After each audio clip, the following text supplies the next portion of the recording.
আমাকে জানানো হলো যে বিডিআর দরবার হলে গোলাগুলি হচ্ছে।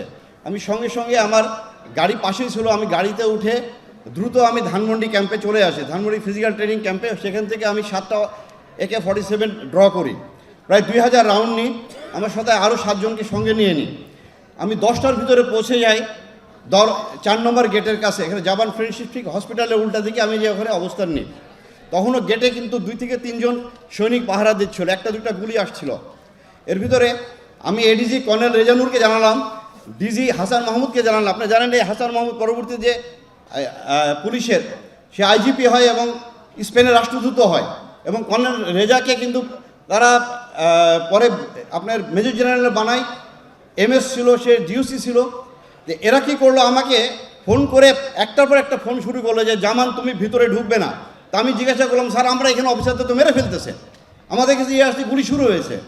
পরে যে না তুমি ভিতরে ঢুকবে না, আমরা প্রধানমন্ত্রীর সাথে বসেছি যমুনা ভবনে, উনি বলছে কেউ গোলাগুলি করবে না, উনি এটা শান্তিপূর্ণভাবে সমাধান করবেন।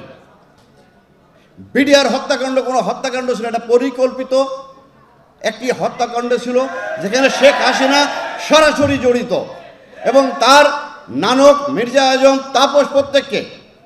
আমি কয়েকটা ছোট্ট ছোট্ট ঘটনা বলি। সারাটা দিন আমাদেরকে ঢুকতে দিল না, সেনাবাহিনী আসলো, এসে আমার কাছে তখন মেজর ওয়াকার ওয়াইসি ছিলেন 17 বেঙ্গলের, এখন বর্তমান সেনাপ্রধান। উনি একটা কোম্পানি নিয়ে আসলেন, আমাকে বলে জামান এখানে কি করব। আমি বলি স্যার আপনাকে কি বলেছে, বলে যে না আমাকে তো ভিতরে ঢুকতে নিষেধ করছে। তো বলেছে স্যার তাহলে তো আসলেন কেন আপনারা, কেউ যদি ভিতরে না ঢুকি তো ওনারা খালি হাতে যুদ্ধ করবে। এর ভিতরে কর্নেল গুলজার আমাকে ফোন দিল 10টার থেকে 10:15টার দিকে, জামান তুই কোথায়, তুই তাড়াতাড়ি আমাকে বাঁচা, এরা এখন অর্গানাইজ না। আমি বলি স্যার আমি এসে গেছি স্যার, আমাদের ঢুকতে দিচ্ছে না। কর্নেল এমদাদ আপনারা জানেন, one of the best commando of Bangladesh, 500 জাম করেছিলেন উনি, ওনার জানে ভয় করে কিছু ছিল না। এই কর্নেল এমদাদ আমার জামান তুই একটা প্লাটুন নিয়ে ভিতরে আয়। আমি শাউট করতেছি কর্নেল রেজার সাথে যে স্যার আপনি যমুনা ভবন রাখেন, আমাদেরকে ভিতরে ঢুকতে দেন। আমার 5 নম্বর গেটে মেজর আমিন আছে, আমি এখানে আছি, প্রায় 150 আমার সঙ্গে র্যাবের সদস্যরা আছে, প্রত্যেকে আমরা আর্মড আছি, ঢুকতে দেয় না। বারবার খালি বলে ঢুকবো না কেউ, তোমরা ঢুকবো না কেউ, আমরা দেখতেছি। এর ভিতরে আপনার আমার কোর্স মেজর হাসান ফোন করলো, দোস্ত তুই আয়, এরা আমাদেরকে মেরে ফেলবে। আমি বলছি আমি ঢুকতেছি, আমি একটু আগে যাই, গুলি আসে, আমি আবার ডানে যাই, বামে যাই, আমার সামনে দেখলাম একটা ছোট্ট বাচ্চা মারা গেল। এরপরও আমরা ওখান থেকে ছুটে আসতে চাই না, সারাটা দিন আমাদের সাথে এভাবে খেললো। এর ভিতরে 1:30টার দিকে দেখি আপনার এই মির্জা আজম, নানক, মাহবুবা গিনি MP, মুস্তাক আহমেদ রুহি MP, ওয়ারেস বেলাল, এদেরকে আমি একটা মুহূর্ত যেন ভুলতে পারি না। আমার ইচ্ছে হচ্ছে গুলি করে হত্যা করি ওদেরকে। ওরা দেখি পতাকা হাতে করে ওখানে যাচ্ছে, যে তারা ওদেরকে বের করে প্রাইম মিনিস্টারের কাছে নিয়ে গেল। পরে শুনি তাদের নাকি বিরিয়ানি খাইয়েছে। রাত্রি 8টা থেকে 9টার দিকে আপনার যে ঘটনা ঘটলো, হঠাৎ দেখি আপনার মির্জা আজমকে নিয়ে ভিতরে ঢুকলো সাহারা খাতুন।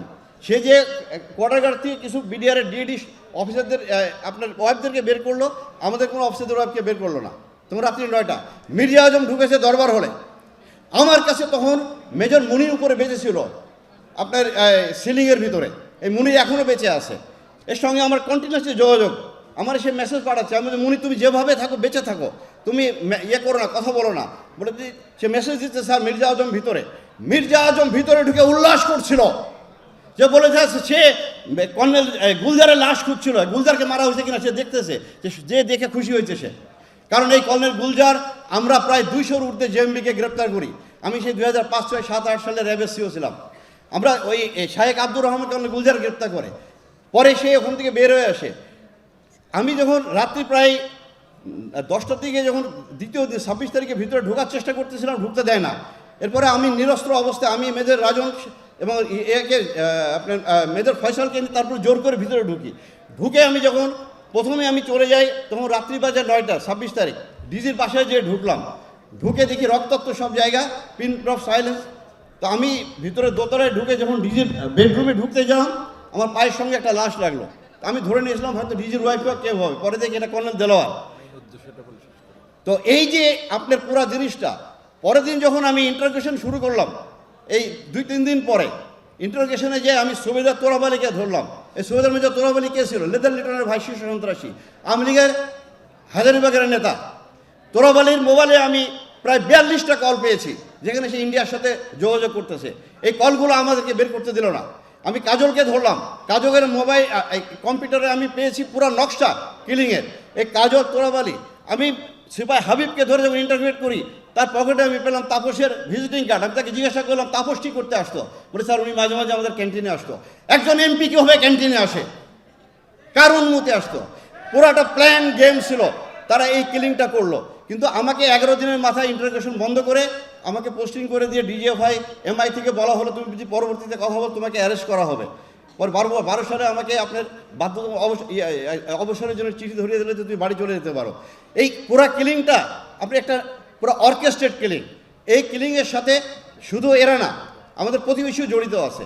আমি বিশ্বাস করি বর্তমান বিডিআর কমিশন এরা উদ্ধার করবে, না করলে আমাদেরকে করতে হবে ভবিষ্যতে, যদি আমাদেরকে রাষ্ট্র ক্ষমতায় যদি দেশের জনগণ নিয়ে আসে।